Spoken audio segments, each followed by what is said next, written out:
David, thanks for joining us. What's your take on that game? I think I'm going to sound like I'm repeating myself a little bit. I can't shy away from that at all. I thought the way the game went, I thought Falkirk started right on the front foot. And then once we adjusted to probably the speed of the game and the pitch a little bit, I thought we settled into the game well then, controlled the first half, found ourselves 2-0 up in the game. Probably should have had more when you think about the chances we then missed. Big chances again, which I've said for a few weeks now. That makes it 3 of the games different, completely different. The fact we then lose a really poor goal just before half-time is something I've said before, clearly.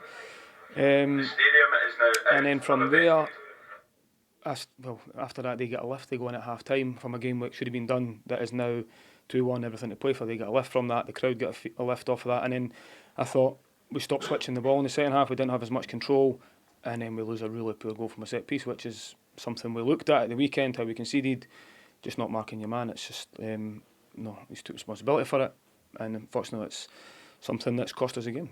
You talk about recurring themes effectively there, the two of them being 2-goal lead, slipping away, but also conceding goals just before half-time. Is that a concentration thing, or is it a game management thing, or is it a defensive thing? How do you see it? I think when I look at the one tonight, we have made a point. As I said in the press this week, I didn't shy away from it, and I certainly won't be now.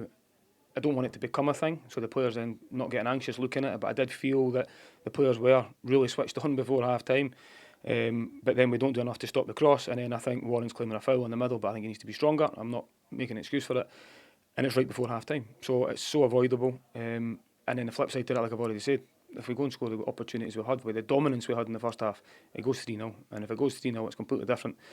You're not as vulnerable then for one goal coming back, but then it's a massive goal just before half-time. So the recurring theme side to it is something we're going to have to, it's not going to go away until that gets fixed. So it's up to me to fix that.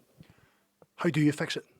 You have to keep working hard, sticking together, looking at the areas in which it happened, speak to the players about their mindset in the moments. It's very easy to pause it and say you should do this, you should do that. They're living it, they're feeling it. There's 1,000 things going through their head at every moment in the game, so I need to make sure that we find the solutions, and quickly. So from the defensive errors, effectively, it does take away sometimes from your good attacking play and what you actually bring to the game going forward, doesn't it? Well, I think that's what the talking point's all about now, because of where we find ourselves in the game, and rightly so, because everyone looks at the score now and goes, you're 2-0 up, now you've dropped 2 points. And then actually, with the way the game went, if any team was going to go and win, I probably think Falkirk were the ones with ascendancy towards the end. So we'll have to take the point, we have to dust ourselves down, because it doesn't get any easier next week, we know that.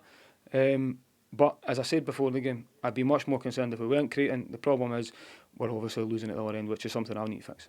David, thanks very much for your time. Thank you.